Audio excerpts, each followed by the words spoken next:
Hello viewers, आप सबका स्वागत है फिनिक्स भी लीगल चैनल में। तो आज का जो वीडियो है या फिर आज का जो जजमेंट हम लेकर आए हैं, ये खासकर लॉ स्टूडेंट्स और जो फ्रेशली लॉयर्स जो बने हुए हैं, यंग लॉयर्स हैं, उनके लिए बहुत ही इंपॉर्टेंट रखता है। ये जजमेंट जो है बेसिकली जो हम केस कहाँ पे फाइल करें।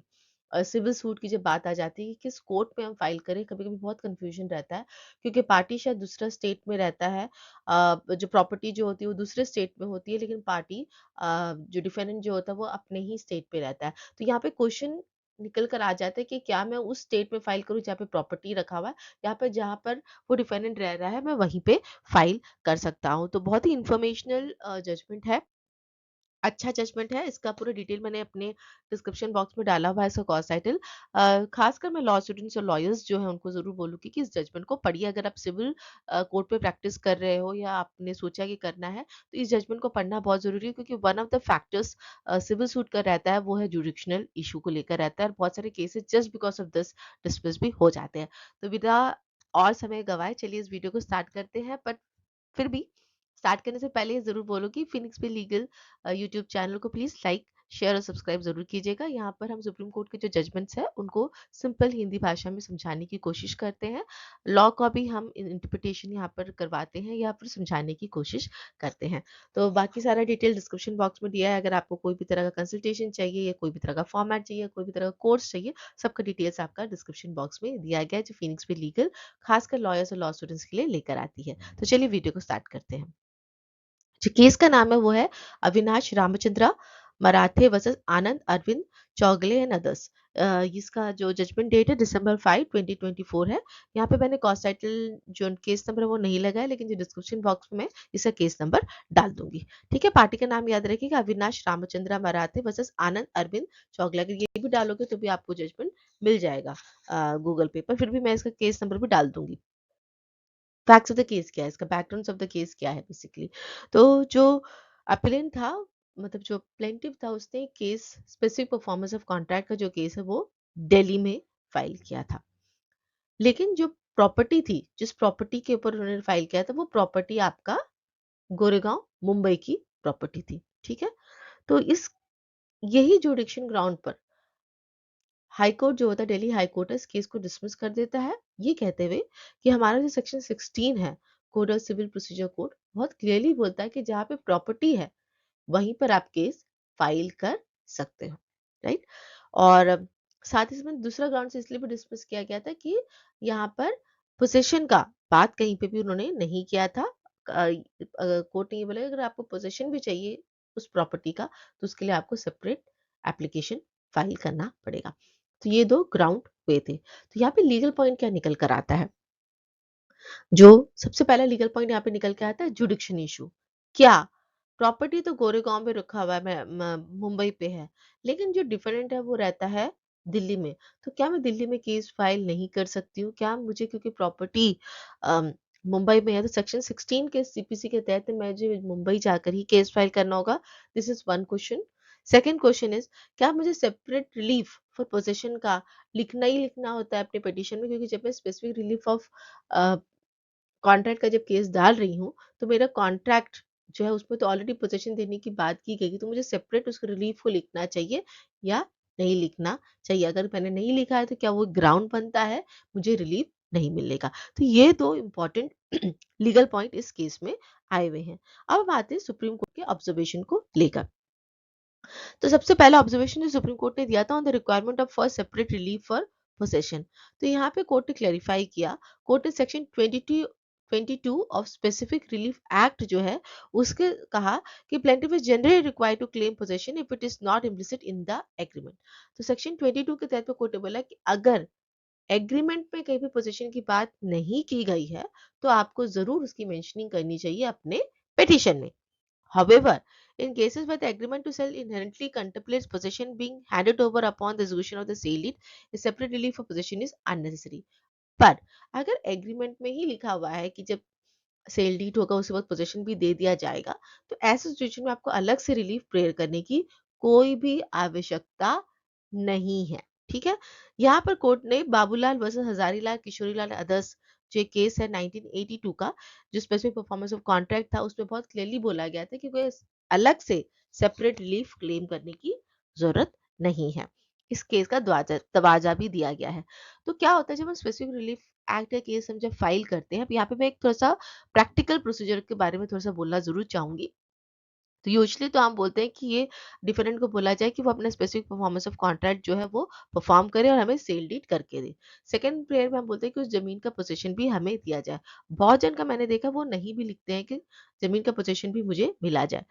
प्रैक्टिकल क्या होता है, देखिए जजमेंट तो बोला कि अगर आप नहीं भी लिखे हो और अगर एग्रीमेंट में लिखा है तो कोई जरूरी नहीं है आपका लिखना। लेकिन as a lawyer, as a practicing lawyer, मैं अपने फेलो लॉयर्स को ये जरूर गाइड करना चाहूंगी कि प्लीज लिख दीजिएगा। क्योंकि एक लाइन अगर आप ऐड कर दियो ना तो आपका कोई ज्यादा इंक नहीं चला जाएगा जब आप प्रिंट आउट निकालोगे।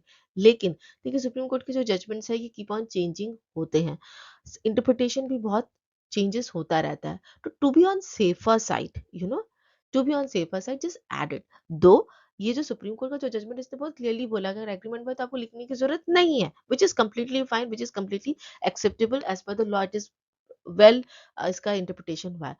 आप इसको अगर नहीं लिखे हो तो भी इस जजमेंट को आप यूज कर सकते हो, but what the practical says, practical says कि अगर आप ऐड कर दोगे तो कोई नुकसान किसी का भी नहीं होगा। ठीक है, दिस इज जस्ट माई एक तरह से मैं गाइडेंस में बोल रही हूँ, बट लॉ और इस सब चीज को हमें देखकर ही चलना होता है।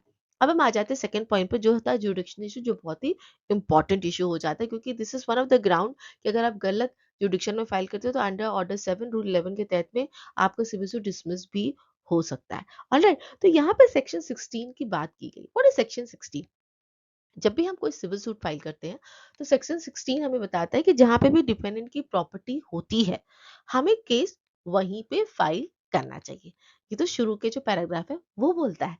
लेकिन अगर हम थोड़ा सा डिटेल रीडिंग करें तो नीचे में कहीं ना कहीं बहुत क्लियरली बहुत बोला गया है। अगर मैं इसको रीड आउट करूं, सेक्शन 16 का जो लोअर पोर्शन है अगर मैं उसको रीड आउट करूं, अभी मैंने चश्मा भी नहीं पहना है, या यहाँ पे जब प्रोवाइडेड से जो शुरू होता है, मैं बैर एक्ट पढ़ रही हूँ, बैर एक्ट से ही पढ़िएगा अगर लॉयर से लॉ स्टूडेंट सुन रहे हैं तो, बिकॉज दैट इज व्हाट मैं जो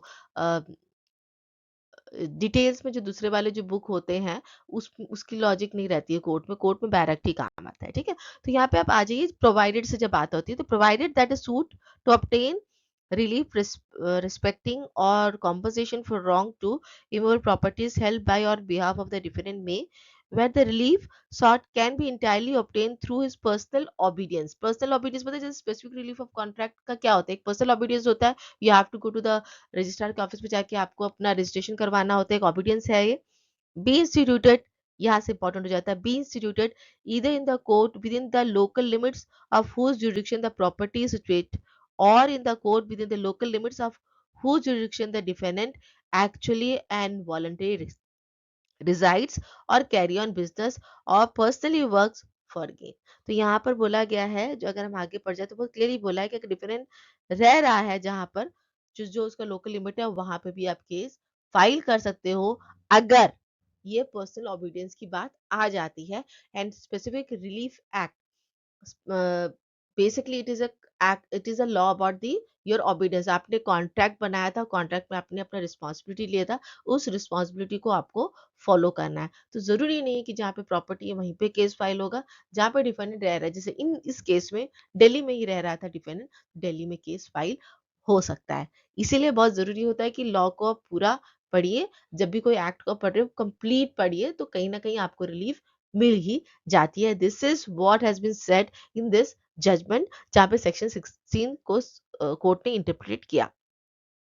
कोर्ट ने यहाँ पे बोला कि कोई जरूरत नहीं है क्योंकि यहाँ पे एक ओबीडियंस की बात हुई है, देयरफॉर प्रॉपर्टी चाहे गोरेगांव में क्यों ना हो, लेकिन पर्सन जो है वो दिल्ली पे रह रहा है, तो आप जहाँ पे वो रह रहा है वहां पे भी आप फाइल कर सकते हो। ठीक है, तो ये बात इसमें कही गई है। अगर हम जजमेंट की सिग्निफिकेंस को लेकर चले तो ऑब्वियसली तो क्वेश्चन आता है कि केस कहाँ पे फाइल करना है, साथ ही साथ में क्या स्पेसिफिक रिलीफ एक्ट में हमें दोनों प्रेयर डालने की जरूरत है या नहीं।